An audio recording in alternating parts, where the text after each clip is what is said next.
ஆண்டவராகிய இயேசு கிறிஸ்துவின் நாமத்தினாலே உங்களுக்கு என் அன்பின் வாழ்த்துக்கள். அழகான கூடாரம் என்கிற தலைப்பில் இந்த நாளில் கர்த்தருடைய வார்த்தையை தியானிக்க போகிறோம். கர்த்தர் நம்மோடு கூட பேசுவாராக. அல்லேலூயா. எண்ணாகமத்தின் புஸ்தகம் 24ஆம் அதிகாரம் அதனுடைய 5வது வசனத்தை வாசிக்கலாம். யாக்கோபே, உன் கூடாரங்களும் இஸ்ரவேலே உன் வாசஸ்தலங்களும் எவ்வளவு அழகானவைகள். இஸ்ரவேல் ஜனங்களை சபிப்பதற்காக கூலி பொருந்தி அழைக்கப்பட்டதான பீலையாம் என்கிறதான தீர்க்கதரிசியை கர்த்தர் சபிப்பதற்கு அனுமதியாமல் அவன் சபிக்க வேண்டும் என்று வந்ததான அந்த சாபத்தை ஆசீர்வாதமாய் ஜனங்களுக்கு மாற்றி கொடுக்கிறார். இப்ப சபிப்பதற்கு குருடனாக வந்தவன், அதாவது மனக்கண்கள் அடைக்கப்பட்டவனாய் வந்தவன், இப்பொழுது மனக்கண்கள் திறக்கப்பட்டவனாக அவன் சொல்லுவான். தாழ விழும்போது கண்கள் திறக்கப்பட்டவன் சொல்லுகிறதாவது என்று. இப்ப கண்கள் திறக்கப்பட்டவனாய் பார்க்கிறதான வேளையில இஸ்ரவேலை ஆசீர்வதிப்புதான் கர்த்தருக்கு பிரியம் என்பதை 1ஆம் வசனத்துல பார்க்கிறோம். 2வதாக அவனுடைய கண்களுக்கு ஒரு காரியம் தெரிகிறது. நல்லா கவனிச்சு பாருங்க. யாக்கோபே, இப்ப யாக்கோபு இருக்கிறாரானா இல்ல. அவன் யாரை யாக்கோபு என்று சொல்லுகிறான்? இஸ்ரவேல் ஜனங்களாகிய யாக்கோபின் சன்னதிகளுடைய கூடாரங்களை பார்த்து சொல்லுகிறான். யாக்கோபே, உன் கூடாரங்களும் இஸ்ரவேலே உன் வாசஸ்தலங்களும் எவ்வளவு அழகானவைகள். உன் கூடாரங்கள் எவ்வளவு அழகானவைகள். அப்ப கர்த்தர் அழகாய் அதை அவனுடைய கண்களிலே தென்பட வைத்திருக்கிறார். ஆனா இஸ்ரவேல் ஜனங்களுடைய கண்களுக்கு இந்த அழகு தெரிகிறதா என்று சொன்னால் இல்லை. நம்ம அநேக பேருக்கு கர்த்தர் நமக்கு கிருபையாய் தந்திருக்கிற வாழ்க்கை அழகாய் தெரிவதில்லை. நம்முடைய குடும்பம் அழகாய் தெரிவதில்லை. தந்த தொழில், வியாபாரம், வேலை, தந்திருக்கிற சில ஆசீர்வாதங்கள், தேவன் தந்திருக்கிற ஆவிக்குரிய ஆசீர்வாதங்கள் ஆகிய சமாதானம், சந்தோஷம், இவைகள் எல்லாம் நமக்கு அழகாய் தெரிவதில்லை. ஏன்னா நமக்கு இன்னுமே கண்கள் திறக்கப்படலைன்னு நினைக்கிறேன். நாம் அநேக வேளையில அந்த அழகாய் தெரிகிற காரியங்களை அற்பமாய் பார்க்கிறோம். ஆகையினாலே அவைகள் நமக்கு பிரயோஜனமற்றவைகளை போல தோன்றுகிறது. நீங்கள் வாழுகிற வாழ்க்கை உங்களுக்கு வெறுப்பை போன்ற தோன்றுகிறது. சில காரியங்களை கர்த்தர் தந்திருக்கிற ஆசீர்வாதங்கள் உங்களுக்கு பாரமானதாய் தோன்றுகிறது. ஆனா திறக்கப்பட்ட கண்களோடு கூட பார்க்கிறதான வேளையில யாக்கோபினுடைய கூடாரங்கள் பிலேயாமனுடைய கண்களுக்கு எப்படி அழகானவைகளாய் தெரிந்ததோ, அதே போல நம்முடைய வாழ்க்கையில தேவன் தந்திருக்கிற ஒவ்வொரு பகுதியும் அழகாயிருப்பதை நம்ம பார்க்க முடியும். நம்மள சிலருக்கு நம்முடைய சரீரம் அழகா இல்லைன்னு பயங்கர துக்கம்.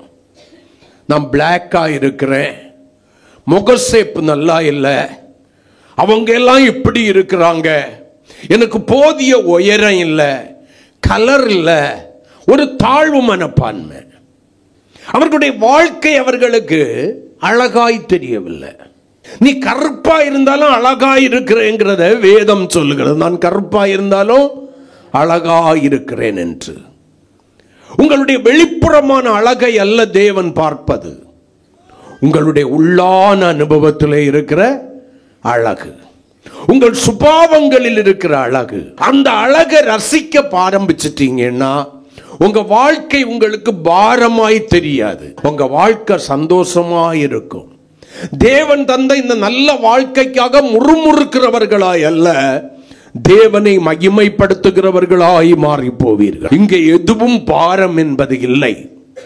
நம்ம தான் தேவன் மேல் வைக்க வேண்டிய பாரத்தை நாமே சுமந்துகிட்டு கர்த்தரை குற்றப்படுத்தி கொண்டிருக்கிறோம்.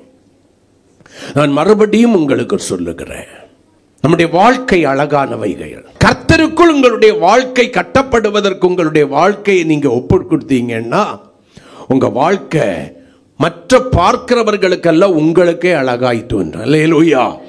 நீங்கள் இப்படி யோசித்துக் கொண்டிருக்கிறீர்கள். ஆனால் உங்களை பார்க்கிற அநேக பேர் உங்களுடைய வாழ்க்கையை ஆச்சரியக்குறியோடு கூட பார்க்கிறார்கள். இவர்களுக்கு மட்டும் எல்லா சூழ்நிலையிலும் சந்தோஷமா இருக்கிறாங்களே, இவங்க மட்டும் சந்தோஷமா மகிழ்ச்சியா இருக்கிறாங்களே, இவங்க எல்லாம் இப்படி இருந்து நாம் பார்த்ததே இல்லையே. அந்த அழகு அவர்களுக்கு தெரிகிறது, பிலேயாமினுடைய கண்களுக்கு தெரிந்ததை போல. ஆனா அந்த அழகு இந்த யாருக்கு தெரியல, இன்னும் நமக்கு புரியவில்லை. அதனாலதான் கர்த்தர் தந்த வேலையிலையும் திருப்தி இல்லை, தொழிலையும் திருப்தி இல்லை, வருமானத்திலையும் திருப்தி இல்லை, அழகுலையும் திருப்தி இல்லை. நிறைய பேர் திருப்தி இல்லாத ஒரு வாழ்க்கை தான் வாழ்ந்துகிட்டு இருக்கிறாங்க.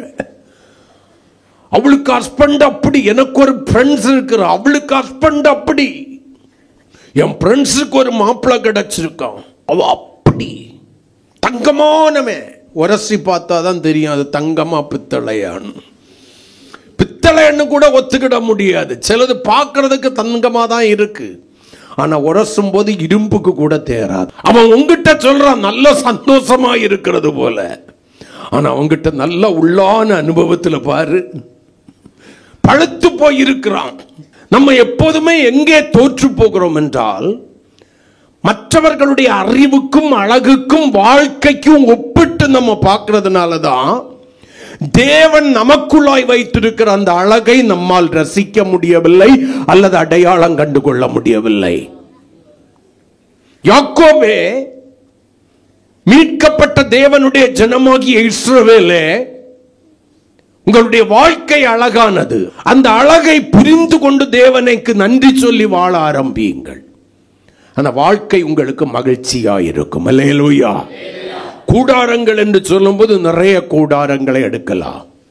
மேய்ப்பனுடைய கூடாரம் உண்டு, யோபுவினுடைய கூடாரம் உண்டு. பழைய ஏற்பாட்டில் ஒரு குறித்த காலத்துக்கு முன்னால எல்லாரும் எப்படிதான் இருந்தாங்க, கூடாரங்களில தான் என்ன பண்ணினாங்க, இருந்தாங்க. ஆகையினால கூடாரங்களை எடுக்க வேணும்னா நிறைய கூடாரங்களை நம்ம அடையாளம் காட்டலாம். ஆனா தேவன் உங்களுக்கு சொல்ல சொன்னது அல்ல. தேவன் 3 வித கூடாரங்களின் அழகை உங்கள் நடுவிலே நிறுத்தும்படி சொல்லி இருக்கிறார். ஆனா 3 காரியங்களை இன்னைக்கு தியானிக்க முடியும்னா முடியாது. ஒருவேளை 1 அல்லது 2 காரியங்களை மட்டும்தான் நம்ம இன்னைக்கு தியானிக்க போகிறோம். அப்ப முதலாவதாக, என்னுடைய அழகான கூடாரம் எது? எந்த அழகான கூடாரத்தை கர்த்தர் எனக்கு தந்திருக்கிறார்? நான் இப்படியாய் சொல்லுகிறேன், வேத வசனத்தின் ஆதாரத்தோடு கூட சொல்லுகிறேன், உங்களுடைய சரீரமாகிய கூடாரம் அழகானது என்பதை புரிந்து கொள்ளுங்கள். ஆமென் சொல்லுங்களேன். உங்களுடைய சரீரமாகிய கூடாரம் அழகானது என்பதை தேவனுடைய பிள்ளைகள் புரிந்து கொள்ள வேண்டும். வாசிக்கலாம். சரீரம் கூடாரத்திற்கு ஒப்பிடப்பட்டிருக்கிறதா என்று சொன்னால் 2 பேதுரு 1ஆம் அதிகாரம் 13-14 வசனங்களை வாசிக்கலாம். நம்முடைய கர்த்தராகிய இயேசு கிறிஸ்து எனக்கு அறிவித்தபடி நான் என் கூடாரத்தை விட்டு போவது சீக்கிரத்தில் நேரிடும் என்று அறிந்து, இந்த கூடாரத்தில் நான் இருக்கும் அளவும் உங்களை நினைப்பூட்டி எழுப்பி விடுவது நியாயம் என்று எண்ணுகிறேன். அப்போஸ்தலனாகிய பேதுரு இங்கே கூடாரம் என்று சொல்வது எதை சொல்லுகிறார்? அவருடைய சரீரமாகிய கூடாரத்தை குறித்து தான் இங்க பேசுறார். ஆமென் சொல்லுங்களேன். இந்த கூடாரத்திலே நான் இருக்கும் அளவும் என்று சொல்லுகிறார். ஆனா ஒரு நாள் இந்த கூடாரத்தை விட்டு என்னுடைய ஆவியும் ஆத்மாவும் பிரிந்து சென்று விடும். எதற்கு தேவன் எனக்கு இந்த கூடாரமாகிய சரீரத்தை கொடுத்திருக்கிறார்? இந்த சரீரமாகிய கூடாரம் எதற்கு தேவனாலே அழகானதா எனக்கு கொடுக்கப்பட்டிருக்கிறது? மனுஷனுடைய கூடாரமாகிய சரீரத்தை கர்த்தர் எப்படி கொடுத்தார்? அவருடைய சாயலுக்கொப்பானதாய் கொடுத்தார். அந்த கூடாரத்தை மனிதனுடைய மதியினம் என்ன பண்ணிவிட்டது? அழகை இழக்க செய்து விட்டது. ஆனா எதுக்காக இந்த கூடாரத்தை கொடுத்தாரு தெரியுமா? என்னுடைய ஆவிக்கும் ஆத்மாவுக்கும் ஒரு வசிப்பிடம் தேவை. அப்ப பேதுரு இந்த கூடாரத்தை விட்டு நான் போவது என்று சொல்வது எதை குறிக்கிறது? தேவன் எனக்கு தந்திருக்கிறதான இந்த சரீரமாகிய கூடாரத்தில் வாழ்ந்து கொண்டிருக்கிற என்னுடைய ஆவியும் ஆத்துமாவும் வெளியேறும் நாட்களை தேவன் எனக்கு ஏற்கனவே என்ன பண்ணிட்டாரு? அறிவித்து விட்டார். ஆனா இந்த சரீரமாகிய கூடாரத்திலே நான் இருக்கும் அளவும் என்னுடைய மரணத்தை குறித்து துக்கப்படுகிறவனாய் அல்ல, தேவ பிள்ளைகளாகிய உங்களை நினைப்பூட்டி எழுப்பி விடுவது நலம் என்று எண்ணுகிறேன். அல்லேலூயா. இன்னைக்கு மரணம்னு சொன்ன உடனே 100 வயசை எட்ட போறதுக்கும் பயம்தான், துக்கம், விட்டுக்கிட்டு போக வேண்டியது இருக்கேன். ஆனா மரணம் நிச்சயமா வந்தே ஆகும். இந்த கூடாரமாகிய சரீரத்திற்குள்ளால இருக்கிற ஆத்துமாவும் ஆவியும் ஒரு நாள் பிரிந்தே ஆகும். உங்களுடைய எந்த முயற்சிகளும் அது நிரந்தரமாய் உங்களுக்குள்ளே வாழுவதற்கு இடம் கொடுக்க போவதில்லை. அல்லேலூயா. ஆனால் தேவனுடைய பிள்ளைகளாகிய நம்ம அதை குறித்து கவலையே படக்கூடாது. ஏன்னா மண்ணிலிருந்து எடுக்கப்பட்ட என்னுடைய சரீரமாகிய கூடாரம் மண்ணுக்கு திரும்பினாலும் தேவன் தந்த ஆவியும் ஆத்மாவும், ஆவி தேவனிடத்திற்கும் ஆத்மா நித்தியத்திற்கு இடத்திற்கும் செல்வதற்கு நான் ஆயத்தமாய் இருக்க வேண்டும். அல்லேலூயா. அப்பதான் உங்களுடைய வாழ்க்கையின் அழகை உங்களுக்கு முழுமையாய் ரசிக்க முடியும். உங்க சரீரமாகிய கூடாரம் அழகானது என்பதை முதலாவது புரிஞ்சுக்குங்க. உங்களுக்குள்ளால இருக்கிற தாழ்வு மனப்பான்மைகளை என்ன பண்ணிருங்க? விட்டுருங்க. மற்றவங்களை பார்க்கல, கொஞ்சம் ஹைட்டா இருக்கிறியா, வெயிட்டா இருக்கிறியா, அது கர்த்தர் தந்த ஆசீர்வாதம்னு முதல்ல நம்பு. அவருடைய பார்வையில நான் அழகா இருக்கிறேன். அல்லேலூயா. அதற்காக அவனுடைய சரீரத்தை ஒடுக்குவதற்கு அதை வருத்தி கொள்ளாதே. டயட் கண்ட்ரோல்ங்கிற பேர்ல இன்னைக்கு நம்ம பிள்ளைங்க எல்லாம் பண்ற அநியாயம் இருக்கிறது. நம்ம நிறைய பேர் தேவன் தந்த அழகான சரீரத்தை கெடுக்கிறோம். அது கரைப்படுவதை குறித்து நமக்கு கவலை இல்லை, அது அசுசிப்படுவதை குறித்து நமக்கு கவலை இல்லை. அழகு இருக்கிறவங்களுக்கு இன்னும் பத்தல்லையேங்கிற கவலை.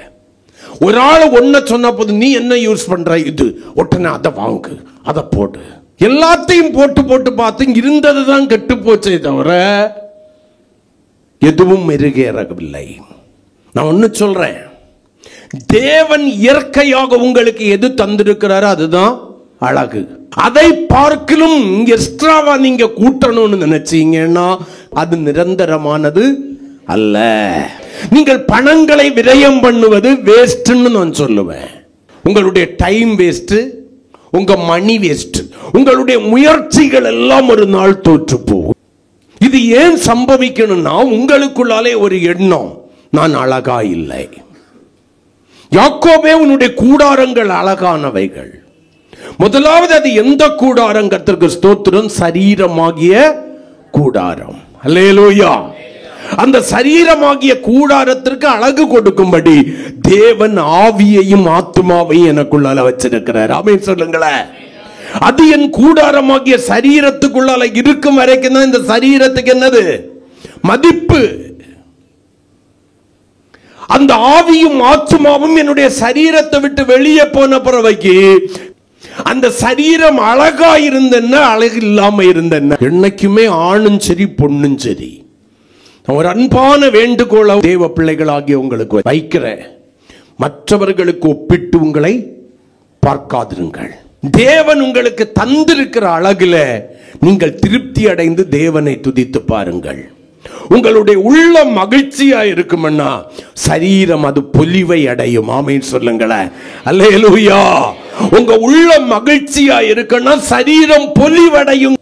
இந்த உலகத்துல 2 கூட்டங்கள் மமதையினாலும் தாழ்வு மனப்பான்மையினாலும் அழிந்து போனது காலத்திற்கு முன்னாய். ஒன்று, அழகாயிருக்கிறேன் என்கிற திமிர் பிடித்த ஒரு கூட்டம் அழிந்து போனது. காரணம் மமதை, நான் அழகாயிருக்கிறேன் என்கிற ஒரு பெருமை அவர்களை அழிவுக்கு ஒப்பு கொடுத்து விட்டது. இன்னொரு கூட்டம் நான் அழகில்லை என்கிற தாழ்வு மனப்பான்மைக்கு இடம் கொடுத்து அலங்கோலமாய் போன ஒரு கூட்டம். நீங்க இந்த 2 கூட்டத்திலும் இருப்பது தேவனுக்கு பிரியம் இல்லை. நீங்க யாராய் இருக்க வேண்டும் என்று ஆண்டவர் விரும்புகிறார்?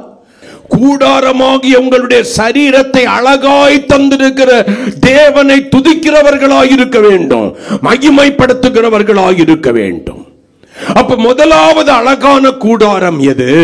நம்முடைய சரீரம். அல்லேலூயா. இப்ப அப்போஸ்தலனாகிய பவுல் என்ன சொல்றாரு பாப்போம். 2 கொரிந்தியர் 5ஆம் அதிகாரம் 1 முதல் 4 வரையிலான வசனங்களை கொஞ்சம் வாசியுங்க.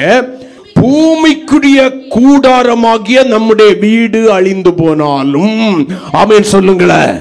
ஆமென். அப்ப வேதத்தில் ஆண்டவர் சொன்னார், நீ மண்ணில் இருந்து எடுக்கப்பட்டபடியினால் மண்ணுக்கே திரும்புவாய். ஆமென். ஆமென். இன்னைக்கு வாழ போற ஆத்மாவுக்கு நீங்க கொடுக்கிற முக்கியத்துவம் பார்க்கலாம். பூமிக்குள்ளால மண்ணாய் போகிற உங்களுடைய சரீரமாகிய கூடாரத்திற்கு அதிக முக்கியத்துவத்தை கொடுக்கிறீர்கள். கர்த்தருக்கு ஸ்தோத்திரம். நான் சொல்லுகிற காரியங்களை நீங்கள் புரிந்து கொள்ளுங்கள்.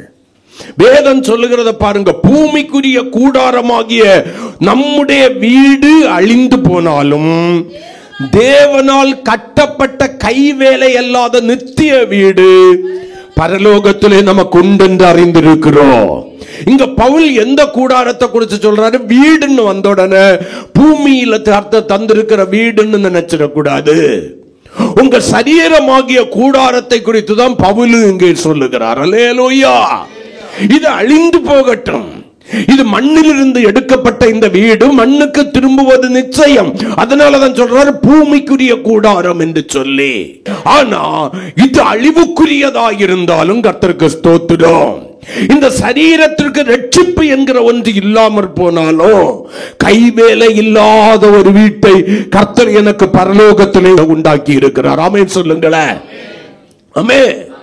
அந்த சந்தோஷம் வந்துச்சுனாலே நம்முடைய சரீரமாகிய கூடாரம் எவ்வளவு அழகானது என்பது உங்களுக்கு தென்பட ஆரம்பிச்சிடும். ஆமென். இந்த சரீரம் இல்லைன்னா இந்த ஆவிக்கும் ஆத்மாவுக்கும் இடம் இல்லை. ஆமென் சொல்லுங்களேன். அல்லேலூயா. இந்த ஆவியும் ஆத்மாவும் இல்லைன்னா சரீரம் தேவையற்றதாய் மாறிவிடுகிறது. ஆமென். கர்த்தர் எவ்வளவு ஞானமாய் அதை சிருஷ்டித்து வைத்திருக்கிறார்.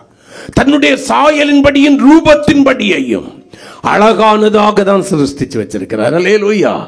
இப்ப சொல்லுங்க, எனக்கு இருக்கிற அழகு போதும். தேவன் தந்த அழகு போதும். உமக்கென்னையா நீர் சொல்லிட்டு போயிருவீரு, இன்னும் கொஞ்ச நாளில் போயிருவீரு. நாங்க எல்லாம் நியூ ஜெனரேஷன் உலகத்துல வாழ போறோம், எங்களுக்கு எல்லாம் தெரியும். பரவாயில்ல. நீ உங்களோட படிக்கிறவர்களாலே, வேலை பார்க்கிறவர்களாலே, உன்னுடைய உறவுகளினாலே, உன்னுடைய ஃப்ரெண்ட்ஸ்னால அற்பமாகவே எண்ணப்பட்டு கொண்டிரு. உன்னை யார் யார் அற்பமா பேசுறாங்களோ அவங்களுக்கெல்லாம் உன்னை பார்த்து பொறாமைன்னு நான் சொல்லுவேன். ஏன்னா அவர்களிடத்துல இல்லாத, அவர்கள் பெற்றுக்கொள்ள முடியாத ஏதோ ஒரு அழகு உன்னிடத்தில் இருக்கிறது. கரங்களை கொட்டி ஹல்லேலூயா, ஹல்லேலூயா. ஆகையினால ஹைட்டா இருக்கிறேன்னு வருத்தப்பட்டுறாதீங்க, குள்ளமா இருக்கிறேன்னு வருத்தப்பட்டுறாதீங்க. ஆமென் சொல்லுங்களேன். அல்லேலூயா.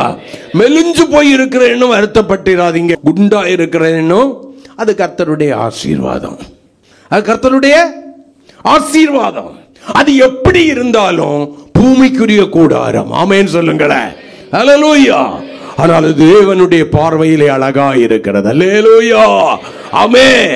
கண்கள் திறக்கப்பட்ட தேவனுடைய பிள்ளைகளுடைய கண்களுக்கு அது அழகா இருக்கிறது. 2வது வசனம், ஏனெனில் இந்த கூடாரத்திலே நாம் தபித்து நம்முடைய பரம வாசஸ்தலத்தை தரித்து கொள்ள மிகவும் வாஞ்சை உள்ளவர்களாய் இருக்கிறோம். இருக்கிறீங்களா இல்லையான்னு எனக்கு தெரியாது. பவுலுக்கு அப்படி ஒரு நம்பிக்கை. எங்க உண்மையிலே மனசுல கைய வச்சு சொல்லுங்க, நம்ம எத்தனை பேர் பரம வாசஸ்தலத்தை பெற்றுக் கொள்வதற்கு அல்லது சொந்த சுதந்தரித்துக் கொள்வதற்கு வாஞ்சை உள்ளவர்களாய் இருக்கிறோம்? நமக்கு பரம வாசஸ்தலத்தின் மேல் இருக்கிற வாஞ்சையை பார்க்கலாம், பூலோக வாசஸ்தலத்தின் மேல் தான் வாஞ்சை அதிகம். அல்லேலூயா. நான் சொல்லுகிறேன், நீங்கள் உங்களுடைய சரீரத்தை பேணுவதற்கு கொடுக்கிற முக்கியத்துவத்தை நித்தியத்திலே வாழப்போகிற ஆத்துமாவுக்கு கொடுப்பதற்கு தவறி விடுகிறீர்கள் என்று சொல்லுவேன். அல்லேலூயா. உங்கள் ஆத்துமாக்களை குறித்த கரிசனையற்றவர்களாய் உங்களில் அநேகம் பேர் இருக்கிறீர்கள். அதை குறித்த கவலை உங்களுக்கு இல்லை. ஆகையினாலே சரீரத்தை பேணுவதற்கு நீங்கள் எடுத்துக்கொள்கிற முயற்சியை உங்களுடைய ஆத்துமாவை பேணுவதற்கு நீங்கள் எடுத்துக்கொள்வதில்லை. ஆனா இந்த சரீரம் அழகா இருந்தாலும் அது நிரந்தரமானது அல்ல. ஆமென். நம்முடையதான பரம வாசஸ்தலம் என்பது பரலோகத்தில் இருக்கிறது. ஆமென். சத்தமா சொல்லுங்களேன். அடுத்து, தரித்து கொண்டவர்களானால். ஆமென். எதை தரித்து கொண்டவர்களானால்? பரம வாசஸ்தலத்தினுடைய மகிமையை உங்களுடைய சரீரமாகிய கூடாரங்களிலே தரித்திருக்கிறவர்களே ஆனால் இனி நிர்வாணமாய் காணப்பட மாட்டோம். நிர்வாணம் என்பது எதை குறிக்கிறது? பாவத்தை குறிக்கிறது, அவலட்சணமான வாழ்க்கையை குறிக்கிறது. அதை நீங்க இனி என்ன பண்ண மாட்டீங்க? விரும்ப மாட்டீர்கள். அப்ப நீங்க எப்படி இருப்பீங்க? நிர்வாணமாகிய பாவமற்ற பரிசுத்தமான ஒரு வாழ்க்கை வாழுகிறவர்களாக. ஆமென். உள்ளான பூரண மகிமையும் அழகும் நிறைந்தவர்களாக நீங்க இருப்பீங்க. ஆமென் சொல்லுங்களேன். நான் சொல்றேன், உங்க ரட்சிப்பு உண்மையானதே ஆனால், ரட்சிப்பின் சந்தோஷமும் சமாதானமும் உங்களுக்குள்ளால உண்மையா வாழ்ந்துட்டு இருக்குன்னா உங்களுடைய சரீரம் தானா அழகாகும். ஆமென் சொல்லுங்களேன். ஆமென். அல்லேலூயா, அல்லேலூயா. சத்தமா சொல்லுங்களேன். அடுத்த வசனம், இந்த கூடாரத்தில் இருக்கிற நாம் பாரம் சுமந்து ஸ்தபிக்கிறோம், இந்த போர்வையை களைந்து போட வேண்டும் என்று விரும்பாமல் மரணமானது ஜீவனாலே விழுங்கப்படுவதற்காக இந்த சரீரமாகிய போர்வையை ஆமே தரித்து கொண்டவர்களாய் இருக்க வேண்டும் என்று விரும்புகிறோம். கரங்களை கொட்டி. அப்ப பவுல் இங்க நான் எதுக்கு சொல்ல வந்தேன்? தன்னுடைய சரீரத்தை எதுன்னு சொல்றாரு? கூடாரம் என்று அடையாளம் காட்டுகிறார். அல்லேலூயா. அப்ப தேவன் தந்த இந்த சரீரமாகிய கூடாரத்தின் அழகை கெடுக்கிற சில காரியங்கள் இந்த உலகத்தில் இருக்கிறது. ஆமென். அததான் நீங்க ரொம்ப கவனிக்கணும். தேவன் தந்த இந்த அழகான சரீரமாகிய கூடாரத்தின் அழகை கெடுக்கிற காரியங்கள் என்ன? அந்த அழகை கெடுக்கிறதான காரியங்களுக்கு நீங்க என்ன பண்ணக்கூடாது? இடம் கொடுத்துடக்கூடாது. இப்ப கூடாரம் எல்லாம் நம்ம பார்க்க முடியாது. அல்லேலூயா. ஒரு காலங்கள்ல நிறைய பேர் கூடாரங்களிலே தங்கி இருந்தார்கள். இப்ப உண்டான்னு தெரியல. சில சீசன்ல கர்த்தருக்கு ஸ்தோத்திரம், அந்த பக்கம் உள்ளவங்க ஆடு மாடை ஓட்டிக்கிட்டு மேய்ச்சலுக்காக வருவாங்க. அவங்க எதுல தங்கி இருப்பாங்க தெரியுமா? கூடாரத்துல தங்கி இருப்பாங்க. ஆமென் சொல்லுங்களேன். அதுல உள்ள இந்த நிர்வாணம் என்கிறதுக்கு நான் ஒரு பதில் சொல்றேன். அதுல உள்ள மேல இருக்கிறதான அந்த டாப்பை எடுத்துட்டோம்னா அதனால என்ன பிரயோஜனம் உண்டு? வெயிலும் உள்ளாலதான், மழையும் உள்ளாலதான், எல்லாமே பனியும் உள்ளாலதான். ஒரு பிரயோஜனம் இல்ல. அப்ப பாவத்தினால உங்களுடைய சரீரமாகிய கூடாரத்தின் அழகை நீங்கள் கெடுக்காம என்ன பண்ணணும்? அதை காத்துக்கொள்கிறவர்களாய் இருக்க வேண்டும். அப்படி இருக்கணும்னா பரம வாசஸ்தலத்தை குறித்த கரிசனை உடையவர்களாய், அதை தரித்து கொண்ட தேவனுடைய பிள்ளைகளாய் நீங்கள் காணப்பட வேண்டும். அப்ப இந்த சரீரமாகிய கூடாரத்தின் அழகை கெடுத்து நிர்வாணத்தை வெளிப்படுத்துகிற காரியம் என்ன? எடுத்தவர்கள் வாசிக்கலாம். யாக்கோபு எழுதின நிருபம் 3ஆம் அதிகாரம் அதனுடைய 6வது வசனத்தை வாசிக்கலாம். நாமும் நெருப்புதான், அது அநீதி நிறைந்த உலகம், நம்முடைய அவயங்களில் நாவானது முழு சரீரத்தையும் கரைப்படுத்தி ஆயுள் சக்கரத்தை கொளுத்தி விடுகிறதாயும் நரக அக்னியினால் கொளுத்தப்படுகிறதாயும் இருக்கிறது. அப்ப என்னுடைய சரீரமாகிய கூடாரத்தை அழகை இழக்க செய்கிற ஒரு காரியத்தை தான் அப்போஸ்தலனாகிய யாக்கோபை கொண்டு கர்த்தர் நமக்கு சொல்லி வைத்திருக்கிறார். அல்லேலூயா. நாவானது முழு சரீரத்தையும் கரைப்படுத்துகிறது. கரை வந்துச்சுன்னா அழகு போயிடும். அப்ப மனிதனுடைய வாயின் வார்த்தைகள், தாவீது ஜெபிக்கும் போது சொல்வான், என்னுடைய வாயின் வார்த்தைகளும் இருதயத்தின் தியானமும் உமக்கு முன்பாக பிரீதியா இருக்க வேண்டும். அவைகள் பெருமையானவைகளை பேசக்கூடாது, கெட்ட வார்த்தைகளை பேசக்கூடாது, பொய்யை ஊதுகிறவைகளாய் இருக்கக்கூடாது. இப்படிப்பட்ட வார்த்தைகள் நம்முடையதான வாயிலிருந்து புறப்பட்டு வருகிறதான வேளையில தேவன் கொடுத்த அழகான கூடாரமாகிய உங்களுடைய சரீரம் அழகை இழந்து, நல்ல கவனிங்க, கரைப்பட்டு போகிறது. இப்ப நான் வெண் வஸ்திரம் உங்களுக்கு முன்னால தரிச்சுக்கிட்டு நிக்கிறேன். இது இப்ப உங்க பார்வைக்கு அழகா இருக்குன்னு வச்சுக்கோங்களேன். இதுல 2 கரை பட்டுச்சுன்னா இப்ப உங்க கண்ணுக்கு எது தெரியும்? என்னுடைய வஸ்திரத்தினுடைய அழகா அந்த கரையினுடையதான அருவருப்பா? அந்த கரை அந்த வஸ்திரத்தினுடைய முழு அழகையும் என்ன பண்ணுகிறது? கெடுத்து போடுகிறது. இன்னைக்கு நம்முடைய வாயின் வார்த்தையினால் ஏற்படுகிறதான கரை நம்முடைய சரீரமாகிய கூடாரத்தின் அழகை கெடுத்து அதை அசுத்தமாக்கி போடுகிறது. கரங்களை கொட்டி மீரியாம் மோசேக்கு விரோதமாய் பேசினாள். அந்த வார்த்தை என்ன பண்ணிட்டு அவளுடைய சரீரத்தை அழகை கெடுத்து குஷ்டரோகியாய் மாற்றிட்டு, சொற்களின் மிகுதியினால் பாவம் இல்லாமற் போகாது என்று சொல்லி வேதம் சொல்லுகிறது. ஆண்டவருடைய பிள்ளைகள் எதைதான் பேசணுமோ? பக்தி விருத்திக்கு ஏதுவான நல்ல வார்த்தைகளை மற்றவர்களுக்கு பிரயோஜனம் உண்டாகும்படி பேசணும்னு தான் வேதம் உங்களுக்கும் எனக்கும் போதிக்கிறது. ஆனா நம்ம பேசுகிற வார்த்தைகள் மற்றவர்களுக்கு பிரயோஜனம் உள்ள, பக்தி விருத்திக்கு ஏதுவான, நம்முடைய பரிசுத்தத்தை கெடுக்காததா இருக்கிறதா? நம்முடைய சரீரமாகிய கூடாரத்தின் அழகை கெடுக்காததா இருக்கிறதா? நம்ம எத்தனை பேர் நம்முடைய வாயின் வார்த்தைகளினாலே, வாயின் தாறுமாறுகளை நம்மை விட்டு அகற்றாதபடியினாலே நம்முடைய சரீரமாகிய கூடாரத்தினுடைய அழகை இழந்து போய் கரைப்படுத்தி வைத்திருக்கிறோம். நம்ம எத்தனை பேர் கரைப்படுத்தி வைத்திருக்கிறோம்? அதை குறித்து நம்ம கவலைப்படுறதே கிடையாது. அல்லேலூயா, சத்தமா சொல்லுங்களேன். அதை குறிச்ச கவலை எல்லாம் நமக்கு கிடையாது. நம்மில் அநேக பேருடைய எண்ணம் என்ன? நான் சரி, நாம் பேசுகிறது மட்டும்தான் சரி. நான் ஒருவரை பார்த்து அடிக்கடி சொல்லுவேன், உலகத்தில் இருக்கிற ஒரே ஒரு ஞானி நீ மட்டும்தான், உலகத்தில் இருக்கிற ஒரே ஒரு நீதிமான் நீ மட்டும்தான் சொல்லுவேன். ஏன்னா அவர்கிட்ட நான் கண்டுகொண்ட ஒரு சுபாவம் என்ன? கடைசி வரைக்கும் அவர் பேசுகிற வார்த்தை அவருக்கு தவறாவே தெரியாது. தவறாவே தெரியாது அவருக்கு.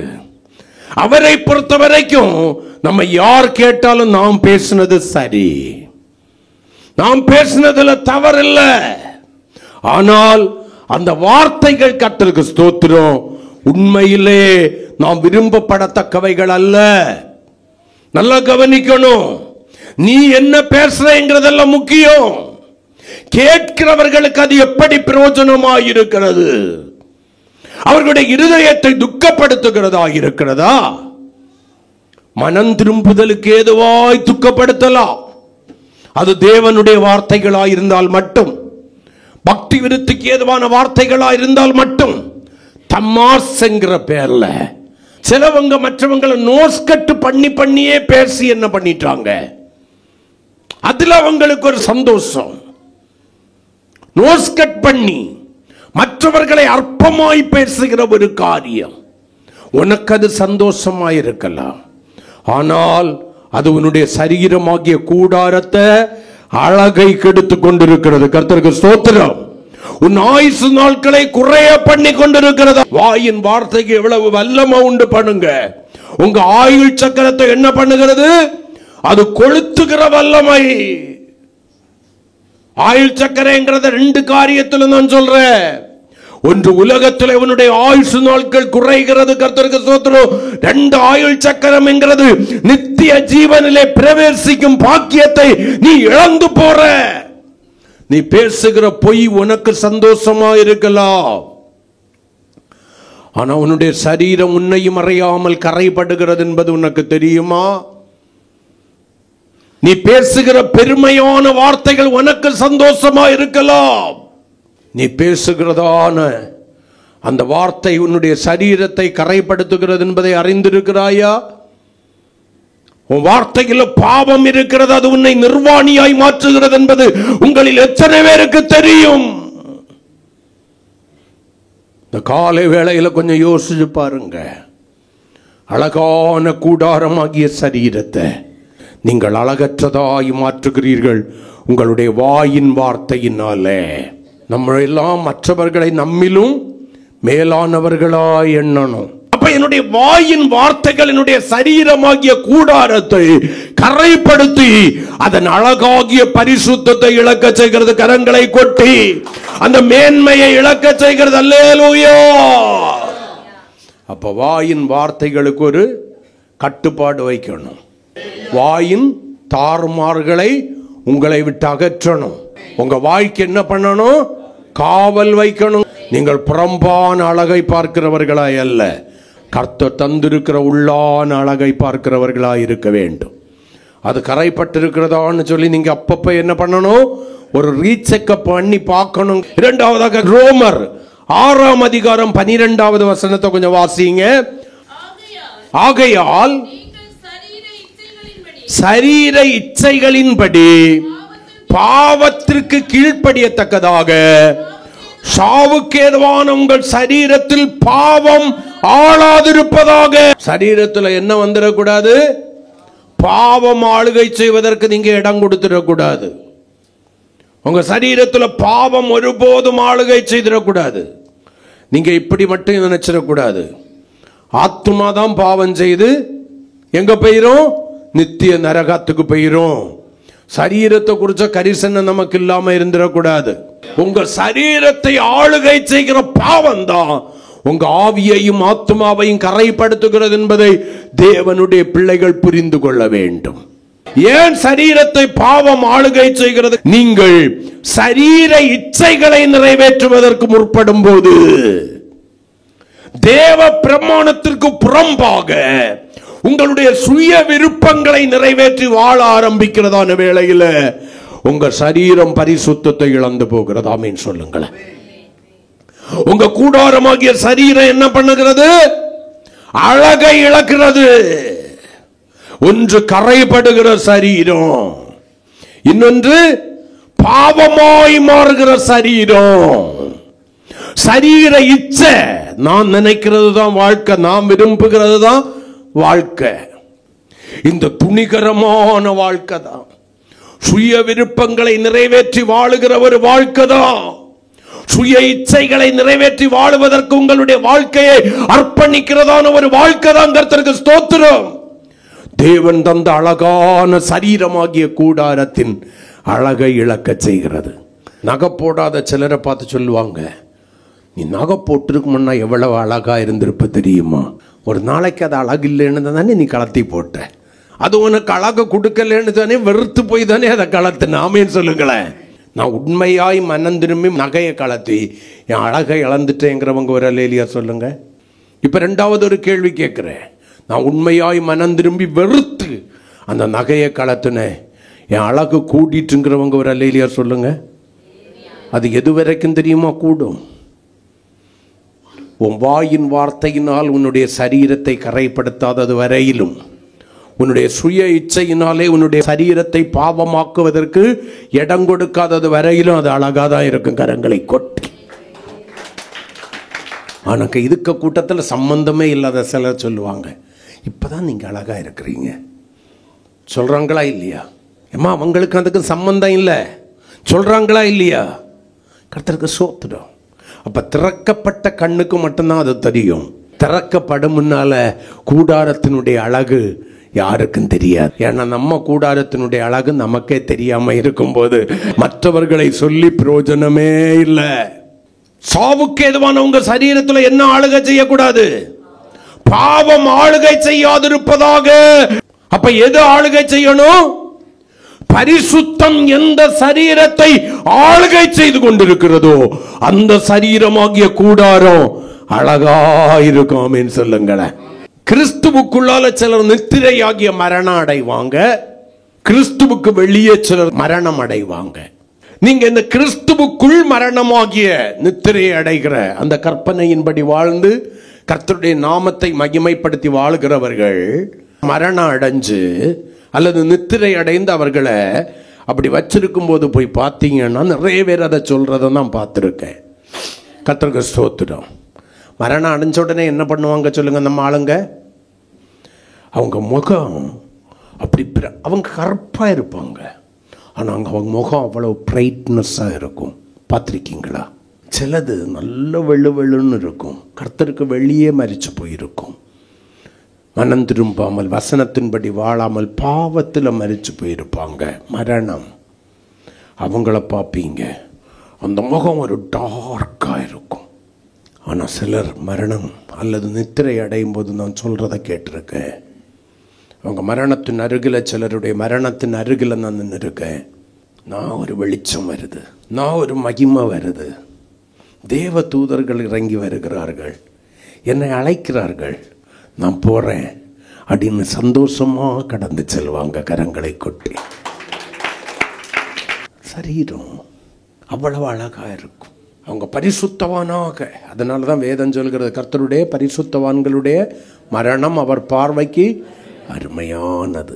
அவர்கள் இழந்த அந்த மகிமை அவங்க சரீரத்தில் வந்து தங்கி இருக்கும், அந்த முகத்தில் வந்து இருக்கும். இது கட்டுக்கதை அல்ல. ஒருவேளை இதுவரைக்கும் நீங்கள் அப்படி கவனிக்கலைன்னா இனியாவது கவனிச்சு பாருங்க. அப்போ முதல்ல நம்முடைய கூடாரத்தின் அழகை கரைப்படுத்துவது, கெடுப்பது நம்முடைய வாயின் வார்த்தைகள். இரண்டாவது இச்சைகள், சுய இச்சையாகிய பாவங்கள். அந்த பாவம் நம்முடைய சரீரத்தை ஆளுகை செய்வதற்கு நம்ம என்ன பண்ணக்கூடாது? இடம் கொடுக்கக்கூடாது. 1 தெசலோனிக்கேயர் 4ஆம் அதிகாரம் 4 முதல் 6 வரையிலான வசனங்களை வாசிங்க. தேவனை அறியாத அஞ்ஞானிகளைப் போல மோக இச்சைக்கு உட்படாமல் உங்களில் அவன் அவன் தன் தன் சரீர பாண்டத்தை பரிசுத்தமாயும் கனமாயும் ஆண்டு கொள்ள பார்த்து, உங்களில் அவன் அவன் தன்னுடைய சரீர பாண்டத்தை பரிசுத்தமாயும் கனமாயும் ஆண்டு கொள்ளும்படி அறிந்து, இந்த விஷயத்தில் ஒருவனும் மீறாமலும் தன் சகோதரனை வஞ்சியாமலும் இருக்க வேண்டும். முன்னமே நாங்கள் உங்களுக்கு சொல்லி சாட்சியாக எச்சரித்தபடியே இப்படிப்பட்ட விஷயங்கள் எல்லாவற்றையும் குறித்து கர்த்தர் நீதியை சரி கட்டுகிறவராயிருக்கிறார். தேவன் நம்மை அசுத்தத்திற்கல்ல பரிசுத்தத்திற்கு அழைத்திருக்கிறார். ஆமென் சொல்லக்கூடாதா? அப்ப பவுலை கொண்டு சபைக்கு கர்த்தர் என்ன சொல்ல வர்றாரு? மூன்றாவதாக வேசித்தனம் உன்னுடைய கூடாரமாகிய சரீரத்தின் அழகை கெடுத்துவிடும். வேசித்தனம் செய்யறவன் மட்டும் அந்த பாவம், அது ஆணா இருந்தாலும் சரி பெண்ணா இருந்தாலும் சரி, தன்னுடைய சரீரத்திற்கு விரோதமாய் செய்கிறார்கள்.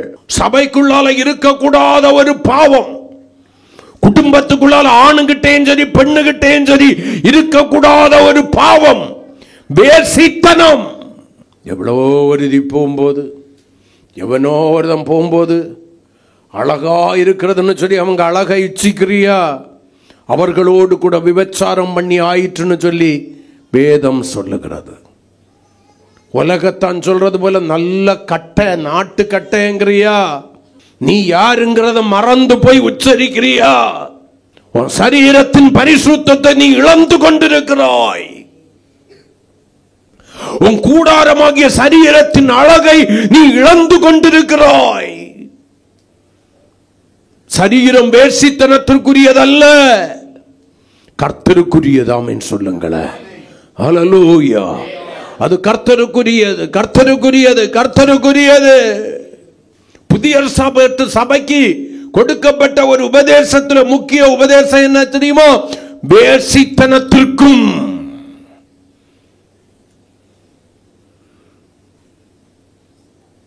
தேவ பிள்ளைகள் விலகி இருக்க வேண்டும். பழைய ஏற்பாட்டு சபை தன்னுடைய மகிமையை இழக்கிறதுக்கு காரணம் என்ன? மோபாபியரோடு கூட செய்த வேசித்தனம். மோபாப்னா மாம்சம், மாமிசத்தின் உணர்ச்சிகளை நிறைவேற்றுவதற்காக தேவன் உனக்கு சொந்தமாய் கொடுக்காதவனோடு கொடுக்காதவளோடு கூட நீ உறவு வைத்துக் கொள்வாயானால் அதுக்கு பேர் தான் வேசித்தனம்.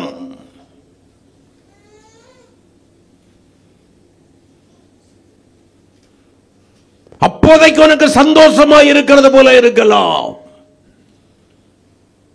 அது உன்னுடைய சரீரமாகிய கூடாரத்தின் அழகாகிய பரிசுத்தத்தை இழக்க செய்து உன்னை நித்திய நரகாக்கினையின் வாசியாய் மாற்றுகிறது என்பதை அறியாயோ? அவன் கண் கட்டதா இருந்தா உன் சரீரம் முழுவதும் இருளாயிருக்கும். அதனாலதான் வேதம் சொல்லுது, கண்ணுக்கு என்ன பண்ணணும்? கலிக்கம் போட்டு சுத்தமா வச்சுக்கிடணும். இச்சையற்றதாக அவனுடைய கண்ணை வச்சுக்கிடணும். பார்க்க கூடாததை பார்க்க கூடாது. 2 கொரிந்தியர் 5:9-10 கொஞ்சம் வாசிங்க.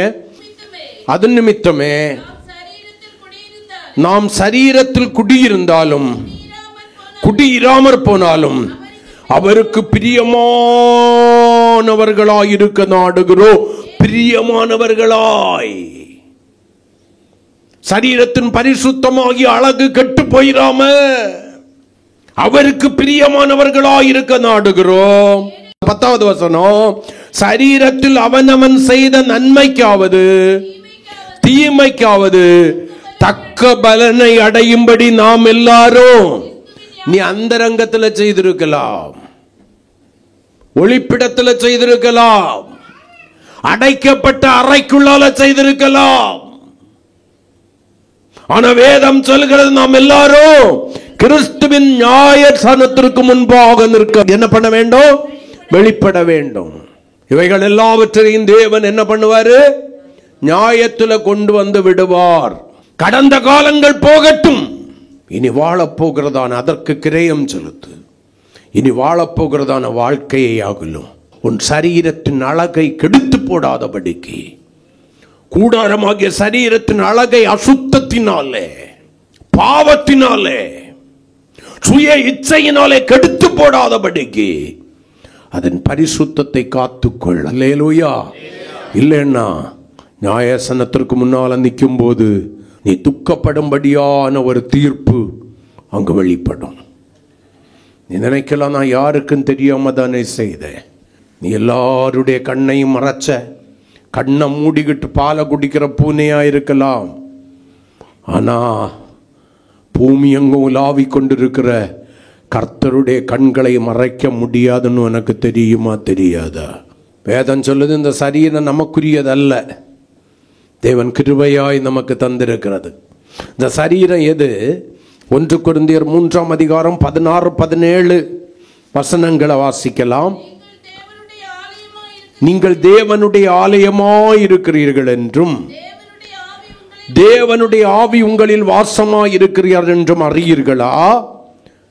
ஒருவன் தேவனுடைய ஆலயத்தை அசுத்தத்தினால, அருவருப்பினால, பாவத்தினால, வேசித்தனத்தினால, சுய இச்சையினால கெடுத்தா அவனை தேவன் கெடுப்பார்.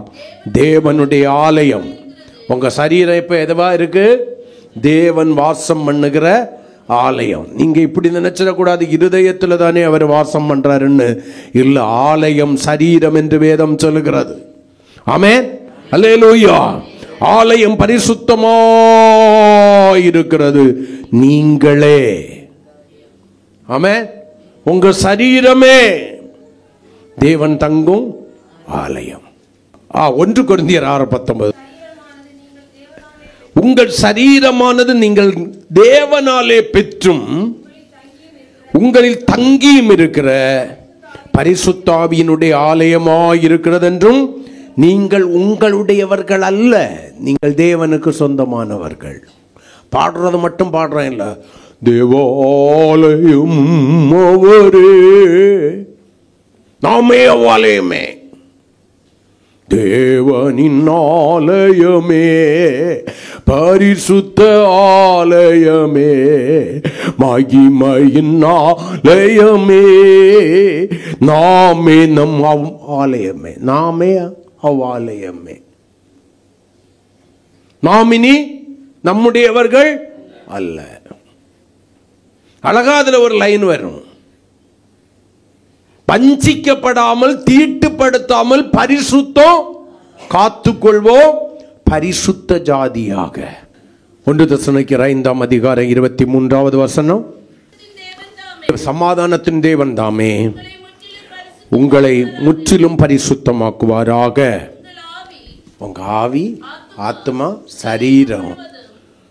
சரீரம் முழுவதும் எப்படி இருக்கணும்?